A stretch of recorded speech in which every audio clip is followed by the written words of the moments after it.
வணக்கம். இது news ஃபர்ஸ்டின் weekend பிரதான செய்தி. உங்களுடன் இணைந்து கொள்ளும் நான் சந்திரிகா ஆறுமுகம். இன்றைய விரிவான செய்திகளுக்கு செல்லும் முன்னர் முதலில் தலைப்புச் செய்திகள்.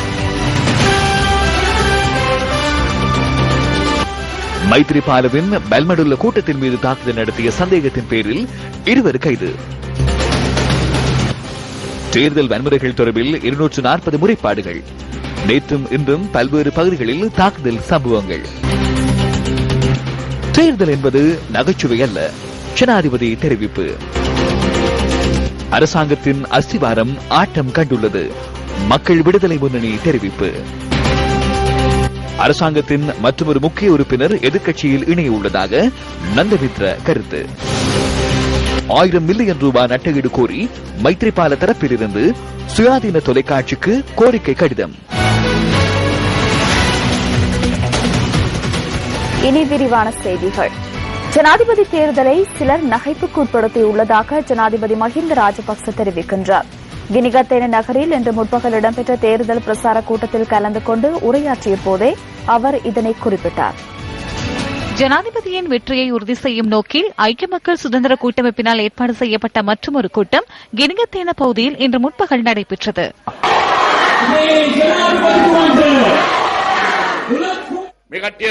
පොඩි සංදර්ශනයක් කරනවා හැමදාම. එක එක දවසට එක එක. දැන් මේ ළඟදී රාත්‍රියේ ගල් ගැහුවයි කියලා. இவர்கள் நாளாந்தம் ஒரு நாடகத்தை நடத்துகின்றனர்.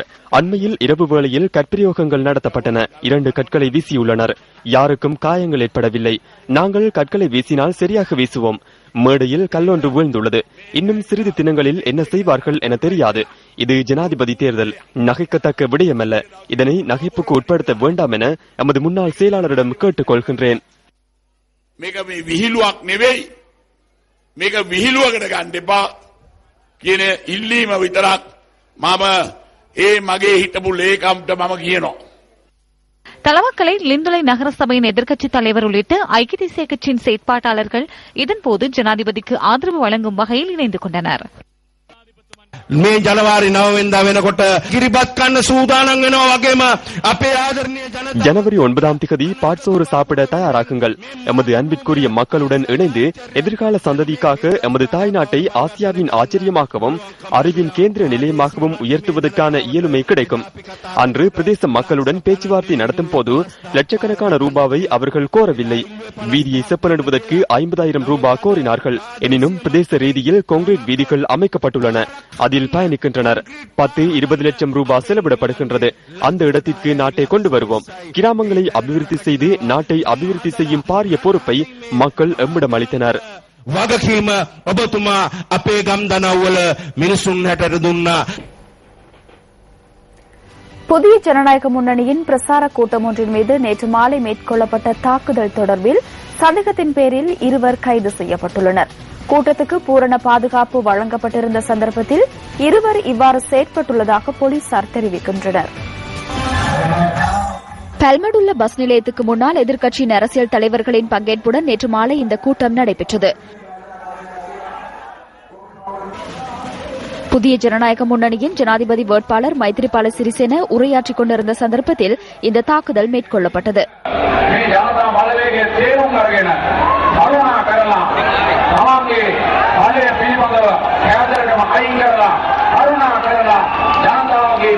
மேடையில் இருந்த பக்கமாக தொடர்ச்சியாக தாக்குதல்கள் நடத்தப்பட்ட போதிலும் மைத்ரிபால சிறிசேன தனது உரையை நிறுத்தவில்லை.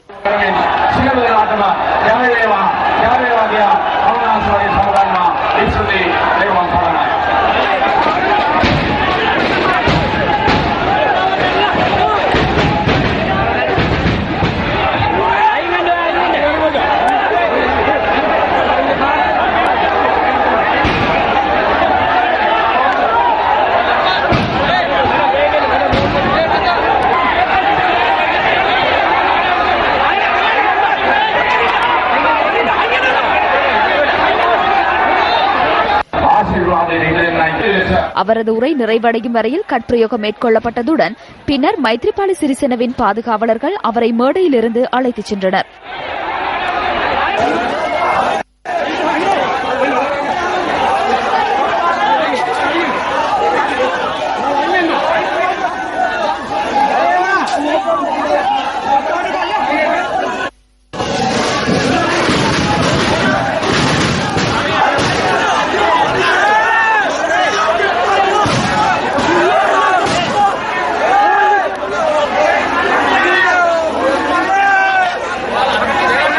இந்த பொதுக்கூட்டத்தின் பின்னர் பண்டாரவளை நகரில் நடைபெற்ற பொதுக்கூட்டம் ஒன்றில் கலந்து கொண்டு இந்த தாக்குதல் தொடர்பில் மைத்ரிபால சிறிசேன கருத்து தெரிவித்தார். இந்த கூட்டத்துக்கு வருகை தருவதற்கு முன்னர் ரத்னபுரி மாவட்டத்தில் பல கூட்டங்களில் நான் உரையாற்றினேன். நான் உரையாற்றிக் கொண்டிருந்த சந்தர்ப்பத்தில் ராஜபக்சவின் குண்டர்கள் பாரியதொரு தாக்குதலை மேற்கொண்டனர். கற்களை மேடைக்கு வீசினர். இதனால் கூடியிருந்த அப்பாவி மக்களுக்கு அசௌகரியம் ஏற்பட்டது. எம்மை அச்சுறுத்துகின்றனர். உங்களுக்கு எதிரான பாரிய மக்கள் சக்தியொன்று உருவாக்கியுள்ளது என்பதை மஹிந்த ராஜபக்ச அவர்களே உங்கள் அறிவினூடாக தெரிந்து கொள்ளுங்கள். ஜனவரி 8ஆம் தேதி நீங்கள் தெளிவான ஒரு தோல்வியை அடைவீர்கள் என்பதை புரிந்து கொள்ளுங்கள். நாட்டு மக்களின் சுதந்திரம் ஜனநாயகத்திற்கு சவால் ஏற்படுகின்ற சந்தர்ப்பங்களில் அச்சத்துடன் வாழ்வதனை விட மக்களின் சுதந்திரம் மற்றும் ஜனநாயகத்திற்காக எமது உயிரையும் தியாகம் செய்வதற்காகவே உங்களுடன் இந்த போராட்டத்தில் நாம் வந்துள்ளோம் என்பதை மிகவும் தெளிவாக ராஜபக்ச அரசாங்கத்திடம் நாம் கூறுகின்றோம். இந்த சம்பவம் தொடர்பில் இன்று நடைபெற்ற ஊடகவியலாளர் சந்திப்பில் கருத்து தெரிவிக்கப்பட்டது. கும்புக்கேட்டை பகுதியில் சில முட்டாள்கள் செய்த செயலை எவ்வாறு மஹிந்த ராஜபக்சவின் கணக்கில் போடுகின்றனர்? பெல்மடுலையில் நேற்று அவ்வாறானதொரு சம்பவம் இடம்பெற்றது. இதனை கனவிலேனும் நாம் ஏற்றுக்கொள்வோம் என நீங்கள் நம்புகின்றீர்களா? நாம் முற்றாக நிராகரிக்கின்றோம். கூட்டமைப்பின் ஆதரவாளர்கள் எவ்விதத்திலும் இதனுடன் தொடர்பு படவில்லை. கும்புக்கேட்டை பகுதியில் இடம்பெற்ற சம்பவத்தை போன்று இது அமைந்திருந்தால் தயவு செய்து சட்டத்தை நடைமுறைப்படுத்துமாறு நாம் போலீசாரிடம் கேட்டுக்கொள்கின்றோம். இதேவேளை இன்று நடைபெற்ற ஊடகவியலாளர் சந்திப்பொன்றில் போலீஸ் ஊடக பேச்சாளர் சிரேஷ்ட போலீஸ் அத்தியட்சகர் அஜித் ரோகன இது தொடர்பில் கருத்து தெரிவித்தார். இந்த சந்தேக நபர்கள் பெல்மடுள்ள ரில்ஹேன பகுதியை சேர்ந்தவர்கள் என அடையாளம் காணப்பட்டுள்ளனர். அவர்களை இன்று நீதிமன்றத்தில் ஆஜர்படுத்துவதற்கான நடவடிக்கை எடுக்கப்பட்டுள்ளது. அவர்களிடம் விசாரணை மேற்கொண்ட சந்தர்ப்பத்தில் இந்த சம்பவத்துடன் தொடர்புபட்ட மேலும் 2 தொடர்பில் அறிய கிடைத்துள்ளது. அது தொடர்பிலும் நாம் விசாரணைகளை முன்னெடுத்துள்ளோம். கையடக்க தொலைபேசியில் காட்சிகள் பதிவு செய்யப்பட்டுள்ளமை தொடர்பில் எமக்கு அறிய கிடைத்தது. அவற்றை ஆராய்ந்து மேலும் சந்தேக நபர்கள் இருந்தால் அவர்களையும் கைது செய்வோம்.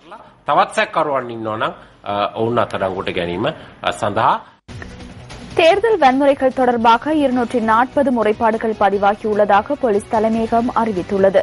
இந்த சம்பவங்கள் தொடர்பில் 120 சந்தேக நபர்கள் கைது செய்யப்பட்டுள்ளதாக போலீஸ் ஊடக பேச்சாளர் சிரேஷ்ட போலீஸ் அத்தியட்சகர் அஜித் ரோகன தெரிவித்துள்ளார். இதேவேளை தேர்தல் சட்டங்கள் மீறப்பட்டமை தொடர்பாக 883 முறைப்பாடுகள் கிடைத்துள்ளதாக தேர்தல்கள் செயலகம் தெரிவித்துள்ளது. நாட்டின் பல பிரதேசங்களில் நேற்றிரவு முதல் இன்று முற்பகல் வரையிலான காலப்பகுதியில் பதிவான சில சம்பவங்கள் அடுத்து காத்தான்குடி பகுதியில் அமைக்கப்பட்டிருந்த புதிய ஜனநாயக முன்னணியின் தேர்தல் பிரச்சார அலுவலகம் மீது அடையாளம் தெரியாத சிலர் தாக்குதல் நடத்தியுள்ளனர்.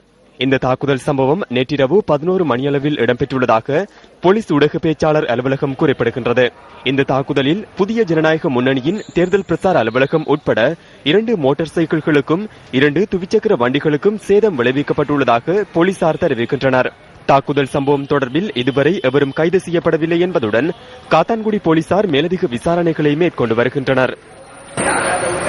இதேவேளை தன்னுடைய வீட்டின் மீது பெட்ரோல் குண்டு தாக்குதல் நடத்தப்பட்டுள்ளதாக அகில இலங்கை மக்கள் காங்கிரசின் உறுப்பினர் ஷிப்லி ஃபாரூக் தெரிவிக்கின்றார். 4-5 நாட்களுக்கு முன்பு பிரதி அமைச்சர் ஹிஸ்புல்லா அவர்கள் என்னுடன் தொடர்பு கொண்டு நீங்கள் மைத்திரிபாலவிக்கு ஆதரவு தெரிவிக்கின்றது நீங்கள் உடனடியாக வாபஸ் பெற வேண்டும், அவ்வாறு நீங்கள் செய்யாவிட்டால் நீங்கள் பாரிய விளைவுகளை சம்பாதிக்க வேண்டி ஏற்படும் என்று என்னை எச்சரித்திருந்தார். நான் போலீசில் முறைப்பாடு செய்திருக்கின்றேன். எனக்கு உயிர் அச்சுறுத்தல் என்பதால் நான் முறைப்பாடு செய்திருக்கின்றேன். அந்த அடிப்படையில் தான் நேற்று இரவு என்னுடைய வீட்டுக்கு வந்து பெட்ரோல் குண்டு அடித்திருக்கின்றார்கள். அதே போன்று என்னுடன் வேலை செய்த சகோதரருடைய 3 சகோதரர்களுடைய வீடுகளுக்கு சென்று இரவு பெட்ரோல் குண்டு அடித்து அவர்கள் சேதப்படுத்தியிருக்கின்றார்கள். அகில இலங்கை மக்கள் காங்கிரசின் உறுப்பினர் ஷிப்லி ஃபாரூக்கின் வீட்டின் மீது தாக்குதல் மேற்கொள்ளப்பட்டமை தொடர்பில் முறைப்பாடு கிடைத்துள்ளதாக போலீஸ் ஊடக பிரிவு குறிப்பிட்டது. மாத்தரை, தெனியாய, கொஸ்மோதர மற்றும் இங்குருப்பனாகல ஆகிய பகுதிகளில் அமைக்கப்பட்டிருந்த புதிய ஜனநாயக முன்னணியின் தேர்தல் பிரச்சார அலுவலகம் மீதும் தீ வைக்கப்பட்டுள்ளது. அதிகாலை 1 மணியளவில் தேர்தல் பிரச்சார அலுவலகத்தின் மீது தீ வைக்கப்பட்டுள்ளதாக தெரிவிக்கப்படுகின்றது. இந்த சம்பவம் தொடர்பில் போலீஸ் ஊடக பிரிவிடம் வினவிய போது இவ்வாறான ஒரு சம்பவம் தொடர்பில் தமக்கு இதுவரை பதிவாகவில்லை என போலீஸ் ஊடக பிரிவு தெரிவித்தது. தெனியாய போலீஸ் பிரிவுக்குட்பட்ட கொட்டபோல பகுதியில் அமைக்கப்பட்டிருந்த ஐக்கிய மக்கள் சுதந்திர கூட்டமைப்பின் தேர்தல் பிரச்சார அலுவலகத்தின் மீது தீ வைக்கப்பட்டுள்ளது. இதேவேளை மொரவக்க நயாமுல்ல பகுதியில் அமைக்கப்பட்டிருந்த புதிய ஜனநாயக முன்னணியின் தேர்தல் பிரச்சார அலுவலகம் அடையாளம் தெரியாத சிலரால் சேதமாக்கப்பட்டுள்ளது. இந்த சம்பவம் தொடர்பிலும் தமக்கு இதுவரை பதிவாகவில்லை என போலீஸ் ஊடக பிரிவு குறிப்பிட்டது. இதேவேளை மட்டக்களப்பு கல்குடா கருங்காலிச்சோலையில் நிறுத்தி வைக்கப்பட்டிருந்த முச்சக்கர வண்டியின் மீது அடையாளம் தெரியாத சிலர் தீ வைத்துள்ளனர். இந்த சம்பவம் இன்று அதிகாலை 1 மணியளவில் இடம்பெற்றுள்ளதாக போலீஸ் ஊடகப் பிரிவு தெரிவித்தது. சம்பவத்துடன் தொடர்புடைய சந்தேக நபர்கள் இதுவரை அடையாளம் காணப்படவில்லை. எவ்வாறாயினும் இந்த சம்பவம் தேர்தலுடன் தொடர்புடைய வன்முறை சம்பவமாக பதிவாகவில்லை என போலீசார் தெரிவித்துள்ளனர். கிளிநொச்சி ஸ்கந்தபுரம் பகுதியில் இடம்பெற்ற ஐக்கிய மக்கள் சுதந்திர கூட்டமைப்பின் தேர்தல் பிரசார கூட்டம் தேர்தல் சட்டத்துக்கு முரணான வகையில் முன்னெடுக்கப்பட்டதாக தமிழ் தேசிய கூட்டமைப்பின் கரைச்சி பிரதேச சபை உறுப்பினர் உள்ளிட்ட குழுவினர் குற்றம் சாட்டியுள்ளனர். ஐக்கிய மக்கள் சுதந்திர கூட்டமைப்பின் தேர்தல் பிரசார கூட்டம் கிளிநொச்சி ஸ்கந்தபுரம் பொது மண்டபத்தில் இந்த முற்பகல் இடம்பெற்றது. இதன்போது கூட்டம் நடைபெறும் இடத்திற்கு வருகை தந்த தமிழ் தேசிய கூட்டமைப்பின் கரைச்சி பிரதேச சபை உறுப்பினர் சுந்தரலிங்கம் தாபரன் உள்ளிட்ட குழுவினர் தமது எதிர்ப்பை வெளிப்படுத்தினர். தேர்தல் சட்டத்திற்கு முரணாக இந்த கூட்டம் நடைபெறுவதாகவே கரைச்சி பிரதேச சபை உறுப்பினர் உள்ளிட்ட குழுவினர் தமது எதிர்ப்பை தெரிவித்தனர். இதனையடுத்து சம்பவ இடத்துக்கு வருகை தந்த கிளிநொச்சி மாவட்ட உதவி தேர்தல் ஆணையாளர் RC அமல்ராஜ் அங்கிருந்தவர்களுடன் கலந்துரையாடினார். இந்த இடத்துல வச்சு காசு கொடுக்கப்படும் இல்ல அது இப்படியே வந்து கூட்டத்துக்கு இப்ப இவையில் நின்று இவையத்துல நின்றது முதலாக எப்படி காசு கொடுப்பேன் டியூட்டில இல்ல தானே அதான் நான் சொல்றேன் காசு கொடுக்கல மேனேஜர் மன்னிக்கணும் என்னண்டா இப்ப நாங்கள் சரி நீங்கள் இப்ப இப்படி ஒரு அனுமதி எடுத்த கூட்டத்தில் இப்ப வேற கட்சி வந்து நின்று இதுல பிரச்சனை படுத்திக்கொண்டு இந்த வரைக்கும் மக்கள் வழங்கிய தகவலின் பிரகாரம் தாம் கூட்டம் நடைபெற்ற இடத்துக்கு வருகை தந்ததாக கரைச்சி பிரதேச சபையின் உறுப்பினர் சுந்தரலிங்கம் தாபரன் இதன்போது குறிப்பிட்டார். அங்கு மக்கள் வாகனங்களில் வந்து இறங்கி சென்று கொண்டிருந்தார்கள். அவர்களிடம் வினாவிய போது அவர்கள் கூறினார்கள் சமுத்தி பயணியாளர்களுக்கான பணம் வழங்குவதற்காக பணம் பெறுவதற்காக தாங்கள் வருவதாக. அவ்விடத்தில் சற்று நேரம் நின்றதும் அங்கு ஒலிபெருக்கப்பட்டது. அப்போது கடமையில் போலீசார்கள் கடமைக்கு வந்தார்கள். சமுத்தி பணங்கள் வழங்குவதற்கு ஒலிபெருக்கிகள் வழங்கப்படுகிறா என்ற எண்ணத்தோடு போலீசாரிடம் வினாவிய போது போலீசார் கூறினார்கள் இங்கு சமுத்தி கொடுப்பனவுக்கான கூட்டம் அல்ல, இது அரசியல் கூட்டத்துக்கான ஏற்பாடு, அங்கே அதற்கான கடமைக்கு தாங்கள் வந்திருப்பாங்க.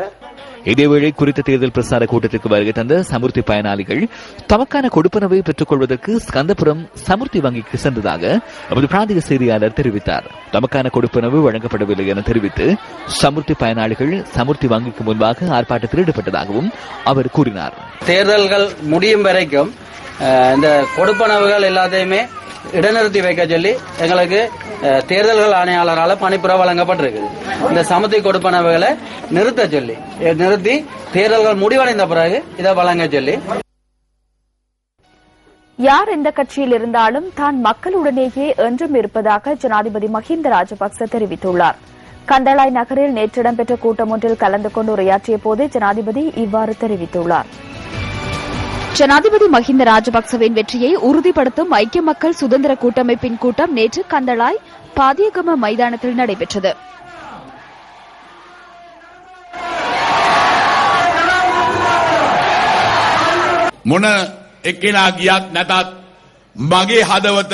யார் சென்றாலும் எனது இதயம் உங்களுடனேயே உள்ளது என்பதை நான் நினைவுபடுத்த விரும்புகின்றேன். ஆகவே உங்களது பொறுப்புகளை நாங்கள் ஏற்கின்றோம். இங்கிருந்து சென்ற சிலர் மிகவும் மோசமாக இனவாதத்தை பரப்புகின்றனர். சேறு பூசும் வகையிலான பத்திரிகை ஒன்றை அச்சிட்டு இன்று அனைத்து முஸ்லிம் வீடுகளுக்கும் வழங்குகின்றனர். நான் வெற்றியீட்டினால் பெண்களின் பர்தாவை கலட்டுவேன் என்று கூறுகின்றனர். பள்ளிவாசலில் மத வழிபாடுகளில் ஈடுபட நான் அனுமதி வழங்குவதில்லை என முதலில் கூறினர். 2005ஆம் ஆண்டில் பிரஜா உரிமையை ரத்து செய்தவர்களுடன் இன்று பண்டரநாயக்க அம்மையாரின் புதல்வி கூட்டணி அமைத்துக் கொண்டுள்ளமை புதினமான விடயமாகும். இவர்கள் தனது தாயின் பிரஜா உரிமையை பறித்தனர் என்று முதலை கண்ணீர் வடிக்கின்றனர். இதன்போது ஐக்கிய தேசிய கட்சி மற்றும் ஸ்ரீலங்கா முஸ்லிம் காங்கிரஸ் ஆகிய கட்சிகளின் பிரதேச சபை உறுப்பினர்கள் சிலர் ஜனாதிபதிக்கு ஆதரவு தெரிவிப்பதற்காக இணைந்து கொண்டனர்.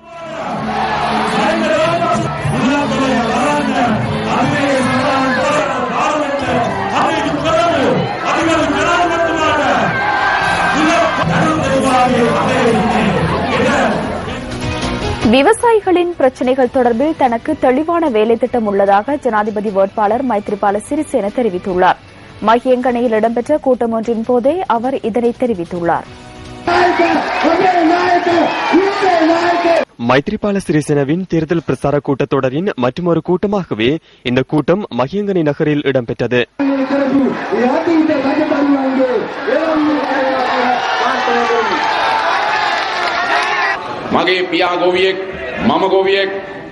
எனது தந்தை ஒரு விவசாயி, விவசாயிகளின் துக்கம் அறிந்த ஒருவர். ஆகவே எமது புதிய அரசாங்கத்தில் விவசாயிகளின் பிரச்சினைகளுக்கு தெளிவான தீர்வை பெற்றுக் கொடுப்போம்.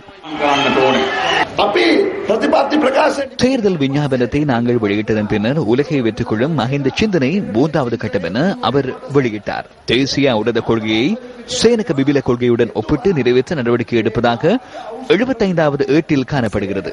சேனக பிபில கொள்கையை கொண்டு வருவதாக முடிந்தால் எதிர்வரும் 2 நாட்களுக்குள் கூறுமாறு ஜனாதிபதிக்கு சவால் விடுக்கிறேன். நிறுவனங்கள் அதற்கு இடமளிக்காது.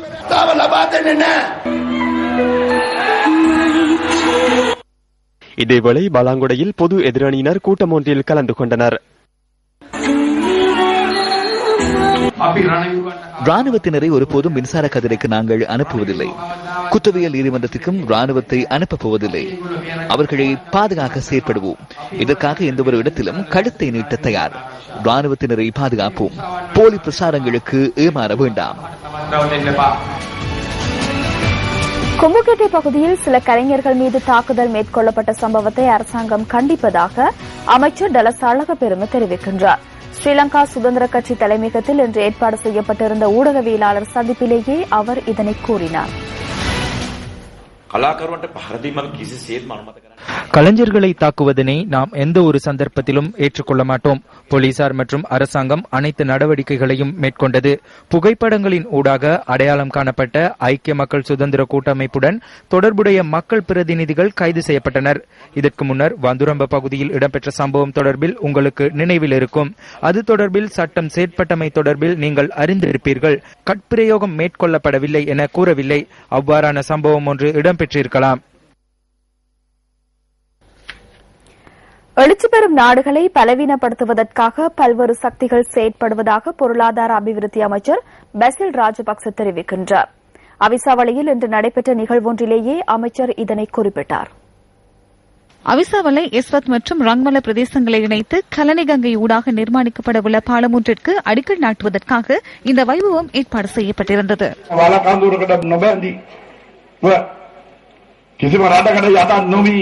ஏதேனும் ஒரு நாடு காலனித்துவம் அல்லது அடிமை நாடாக இல்லாமல் சுவாதீன இறைமைமிக்க நாடாக எழுச்சி காணும் போது அந்த நாட்டை அழிப்பதற்கு சில அதிகாரங்கள் மிக்க நாடுகள் அனைத்து சந்தர்ப்பங்களிலும் முயற்சிக்கின்றன. அரபு வசந்தத்தின் கீழ் ஈராக்கிற்கு அதனை செய்தார்கள், சிரியாவிற்கும் செய்தார்கள், எகிப்திற்கும் அதனை செய்தனர், லிபியாவிற்கும் செய்தனர், 2 அல்லது 3 லத்தீன் அமெரிக்க நாடுகளுக்கும் அதனை செய்தார்கள். இன்று 4-5 நாடுகளில் அதனை செய்து வருகின்றனர். இன்று கொரியாவை பார்த்தால் வடக்கு தெற்கு என ஒரே இனத்தின் மக்கள் 2ஆக பிரிந்து காணப்படுகின்றனர். அன்று வியட்நாமிற்கும் அதனை செய்ய முயற்சித்தனர். எனினும் மக்கள் அதனை தோற்கடித்தனர். அதேபோன்று லாவோஸ், கம்போடியா ஆகிய நாடுகளும் அவ்வாறு செய்ய முயற்சிக்கின்றன. மக்கள் அதனை தோற்கடித்தனர். அதேபோன்று இந்த நாடும் எமது நாட்டு மக்களும் சுய சக்தியால் முன்னேற்றம் அடைய முயற்சிக்கும் போது இந்த நாட்டையும் அதனையே செய்ய முயற்சிக்கின்றனர். அதனை தோற்கடிக்க வேண்டியது நாட்டு மக்களின் தலையாய கடமையாகும். මේ රටවත් ඒ දේම කරන්න උත්සාහ කරනවා. ඒ පරාජය කිරීම මේ රටේ ජනතාවගේ පරම යුතුයකමයි. பசறை பண்டாரவளை பிரதான வீதியை மறித்து பிரதேச மக்கள் இன்று ஆர்ப்பாட்டத்தில் ஈடுபட்டனர். ஊவா மாகாண அமைச்சர் செந்தில் தொண்டமான் இளைஞர் ஒருவர் மீது தாக்குதல் நடத்தியதாக கூறப்படும் சம்பவத்துக்கு எதிர்ப்பு தெரிவித்தே இந்த ஆர்ப்பாட்டம் நடத்தப்பட்டுள்ளது. பண்டாரவல அல்ல நியூபர்க் தோட்டத்தை சேர்ந்த இளைஞர் ஒருவரை ஊவா மாகாண அமைச்சர் செந்தில் தொண்டமான் தாக்கியதாக கூறப்படும் சம்பவத்துக்கு எதிர்ப்பு தெரிவித்து இன்று ஆர்ப்பாட்டம் ஒன்று முன்னெடுக்கப்பட்டது.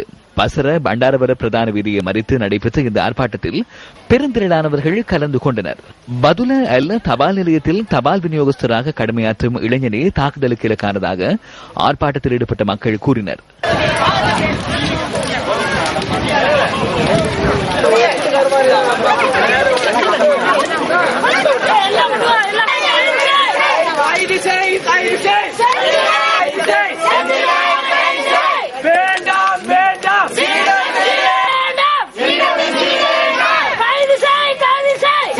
என்ன அடிக்கையில நான் அம்மா கிட்ட தான் நின்னு வந்து பிடிச்சேன். நான் தான் தூக்குனேன், பிடிச்சி செந்தில் தொண்டமா தான் அடிச்சது நம்ம மயனுக்கு. நான் தான் வந்து தூக்குனேன் சார்.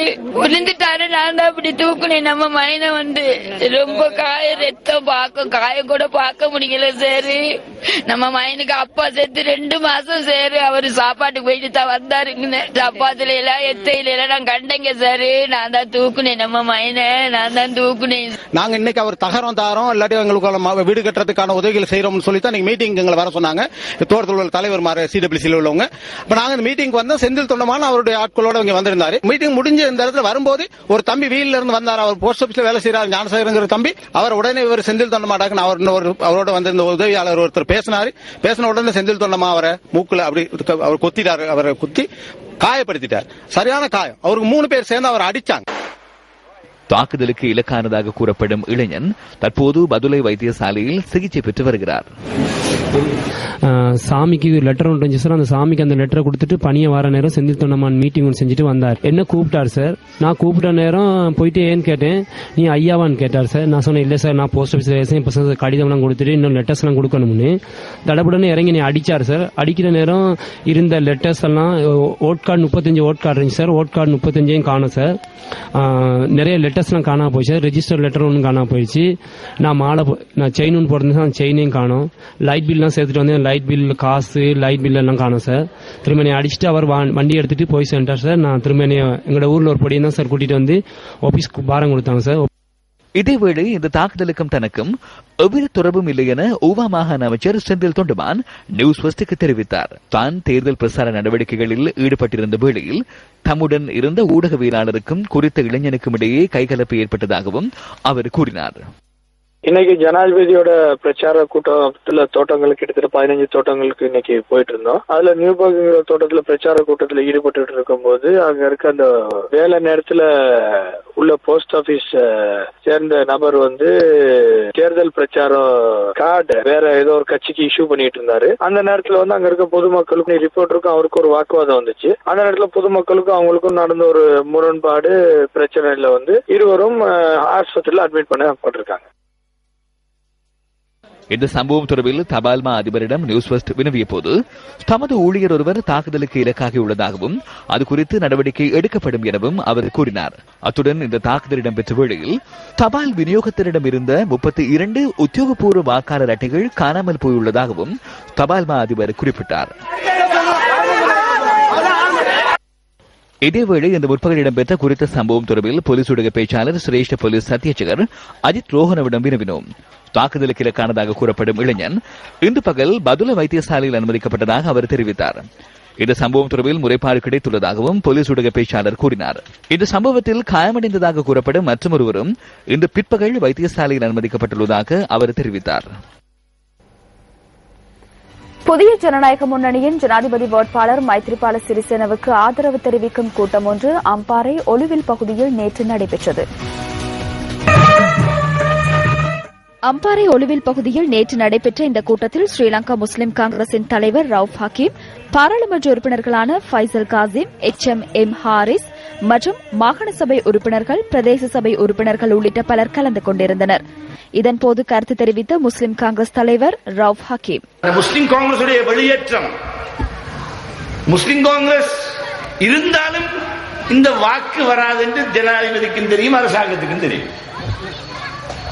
முஸ்லிம் காங்கிரஸ் தலைவர் நீதி அமைச்சராக வச்சுக்கிட்டு முஸ்லிம் காங்கிரசின் அத்தனை பேரும் தன்னோட இருந்தாலும் தனக்கு முஸ்லிம் வாக்குகள் கிடைக்கிறது வந்து அபூர்வத்திலும் அபூர்வம் என்பது தெரியாத விஷயம் அல்ல. எங்களுக்கு அரசியல் அந்தஸ்து என்பது முழுமையாக மறுக்கப்பட்டது. எங்களுடைய ஆட்சியில் இருக்கிற எந்த பிரதேசத்திலும் அரசியல் அதிகாரம் எங்களுடைய கைகளிலே இல்லை. அதனால் எங்களுடைய ஆதரவாளர்கள் இந்த ஆட்சியாளர்களை பற்றி, ஆட்சியாளர்களோடு முஸ்லிம் காங்கிரஸ் வைத்திருக்கிற உறவு நிரந்தரமாக இருக்க மாட்டாது, இருக்க தேவையில்லை என்கின்ற ஒரு உணர்வோடு தான் இருந்தார். விலகியது மிகப்பெரிய நிம்மதியாக எங்களுடைய போராளிகள் பார்க்கிறார். தமிழ் பேசும் மக்கள் இந்த நாட்டில் சிறுபான்மையினர் அல்லவென பாராளுமன்ற உறுப்பினர் ஹுனைஸ் ஃபாரூக் தெரிவிக்கின்றார். புதிய ஜனநாயக முன்னணியின் ஜனாதிபதி வேட்பாளர் மைத்ரிபால சிறிசேனவுக்கு ஆதரவு தெரிவிக்கும் நோக்கில் குருநாகல் நாரமல பொது மைதானத்தில் நேற்று நடைபெற்ற கூட்டத்தின் போது அவர் இதனை குறிப்பிட்டார். தமிழ் பேசுகின்ற மக்களே, நாங்கள் இந்த நாட்டில் சிறுபான்மை அல்ல. இந்த நாட்டை சுதந்திரம் எடுத்துக் கொடுத்ததிலிருந்து இந்த நாட்டை இந்த இறுதி யுத்தத்தில் பாதுகாக்கும் வரைக்கும் இந்த நாட்டின் அரசாங்கத்துக்கும் ஆட்சி செய்தவர்களுக்கும் முக்கியமானவர்களாக நாங்கள் இருந்து கொண்டிருக்கின்றோம். இந்த நாட்டில் வாழ்கின்றவர்கள் அத்தனை பேரும் நாட்டின் பிரஜைகள். இவர்களை இனத்தை காட்டி, மதத்தை காட்டி, பேசுகின்ற மொழியை காட்டி யாரும் பிரித்துவிட முடியாது. இந்த நாட்டில் வாழ்பவர்கள் அத்தனை பேரும் சமம் என்ற அந்த ஆட்சியை, நிர்வாகத்தை உருவாக்குவதற்காகத்தான் இன்று நாங்கள் சிங்களவர்கள், தமிழர்கள், முஸ்லீம்கள் என்ற பேரத்துக்கு அப்பால் ஐக்கிய தேசிய கட்சி, ஸ்ரீலங்கா சுதந்திர கட்சி, ஸ்ரீலங்கா முஸ்லீம் காங்கிரஸ் கட்சி, இவ்வாறு கட்சி பேரங்களுக்கு அப்பால், தகமைகளுக்கு அப்பால் இன்று நாங்கள் அத்தனை பேரும் ஒரே அணியில் நின்று இந்த ஆட்சியை மாற்றி, நடக்கின்ற ஆட்சியை மாற்றி நல்லாட்சியை நோக்கி நாங்கள் பயணிக்க வேண்டும் என்பதற்காக நாங்கள் அரசியல்வாதிகள் ஒன்று சேர்ந்திருக்கின்றோம். மக்கள் விடுதலை முன்னணியின் தலைவர் அனுரகுமார திசாநாயக்கவின் தலைமையில் கடவத்தையில் நேற்று கூட்டம் ஒன்று நடைபெற்றது.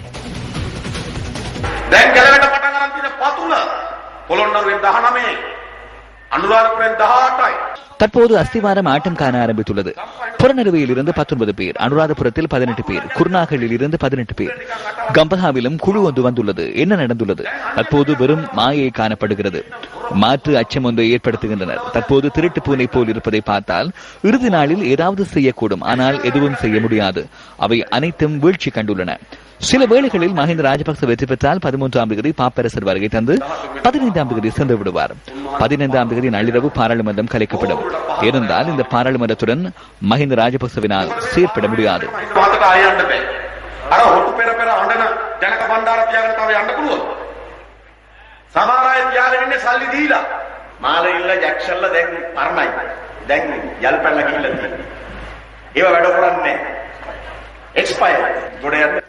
மாலனி மற்றும் ஜாக்சன் ஆகியோர் தற்போது காலாவதியாகியுள்ளனர். ஆகவே சல்மான் கானை அழைத்து வந்துள்ளனர். சல்மான் கான் தனியாக வரவில்லை, ஜாக்லினையும் அழைத்து வந்தார். இதில் திலங்க சிக்கிக் கொண்டார். ஜாக்லினை கண்டவுடன் திலங்கவிற்கும் குழப்பம் ஏற்பட்டு சல்மான் கானுக்கு பதிலாக மேடையில் ஏறி ஷாருக் கானுக்கு ஜேவேவா என கூறிவிட்டார்.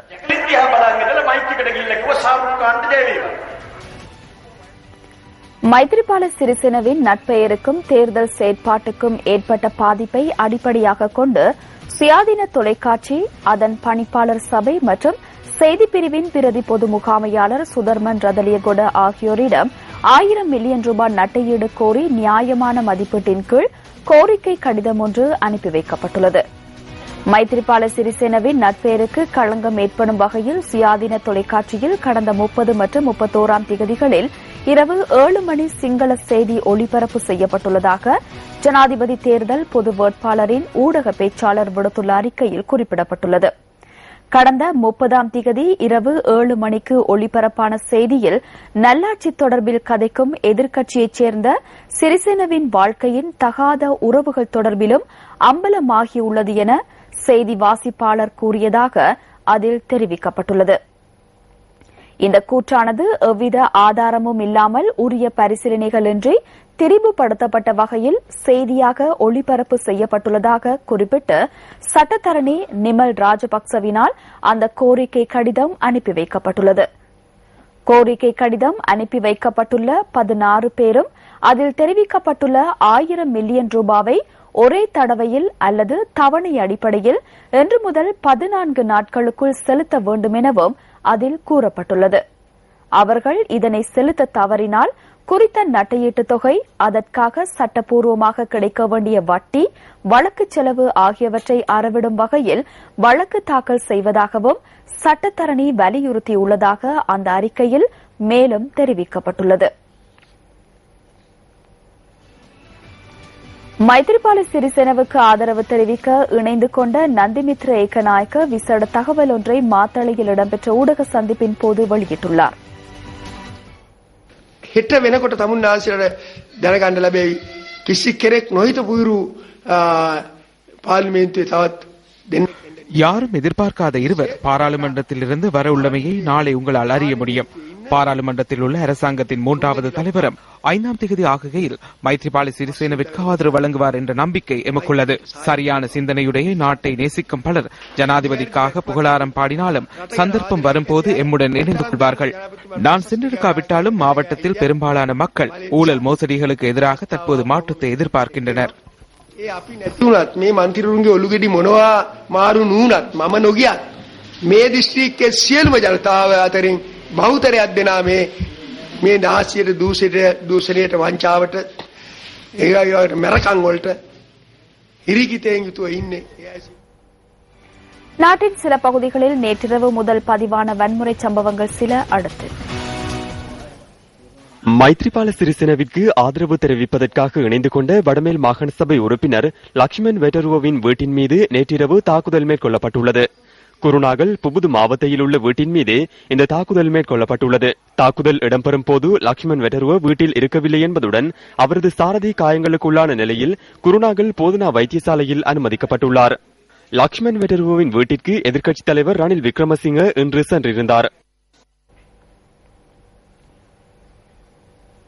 நாட்டை பிளவுபடுத்துவதற்காக மாற்றத்தை தேடுகின்றனரா என பாராளுமன்ற உறுப்பினர் நாமல் ராஜபக்ச கேள்வி எழுப்புகின்றார். பொலனறுவையில் நேற்று இடம்பெற்ற கூட்டம் ஒன்றில் கலந்து கொண்டு உரையாற்றும் போதே அவர் இதனை தெரிவித்தார். ஜனாதிபதியின் வெற்றியை உறுதிப்படுத்துவதற்காக பிரதிவெவ பிரதேசத்தில் இந்த கூட்டம் ஏற்பாடு செய்யப்பட்டிருந்தது.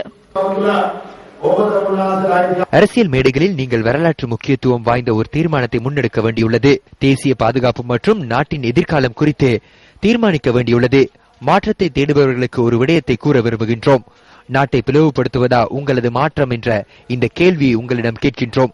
இதயம் சுத்தமாக இருந்தால் ஜனாதிபதியுடன் இருக்கலாம். அவ்வாறு இல்லாத குற்றவாளிகளுக்கு ஜனாதிபதியுடன் இருக்க முடியாது. திருகோணமலை கிண்ணியா கப்பல் துறை கொட்டியாரக்குடாவில் வள்ளம் ஒன்று கவிழ்ந்ததில் மீனவ குடும்பத்தைச் சேர்ந்த 3 உயிரிழந்துள்ளனர். இந்த அனர்த்தத்தில் மேலும் 5 உயிர் தப்பியுள்ளதாக போலீசார் குறிப்பிடுகின்றனர். காக்காமுனை இறங்குதுறையிலிருந்து 2 சிறுவர்களும் 6 பெண்களும் அதிகாலை களப்புக்கு சென்றுள்ளனர். இதன்போது அனர்த்தம் இடம்பெற்றுள்ளதாகவும் அதில் 12 வயது சிறுவனும் 2 பெண்களும் உயிரிழந்துள்ளதாகவும் போலீசார் குறிப்பிடுகின்றனர். பலமையா போற மாதிரி சேனைக்கு போனோம். நாங்க 8 பேராக்கள் போனோன்னையும் எதிர்பார்க்காக நாங்க தோணி கவுண்டோன்னையும் எடுக்கக்கூடிய ஆக்கள் எடுத்துட்டோம். எடுக்கிறாக்கள் 3 பேர் மோசம். உயிரிழந்த 3 சடலங்களும் கிண்ணியா வைத்தியசாலையில் வைக்கப்பட்டுள்ளதாக போலீசார் தெரிவிக்கின்றனர். சம்பவத்தில் உயிர் தப்பிய 5 பேரில் 3 கப்பல் துறை வைத்தியசாலையில் அனுமதிக்கப்பட்டு பின்னர் திருகோணமலை வைத்தியசாலைக்கு மாற்றப்பட்டுள்ளதாக போலீசார் தெரிவிக்கின்றனர். இத்துடன் நியூஸ் 8 மணி வீக்கெண்ட் பிரதான செய்தி நிறைவு பெறுகின்றது. வணக்கம்.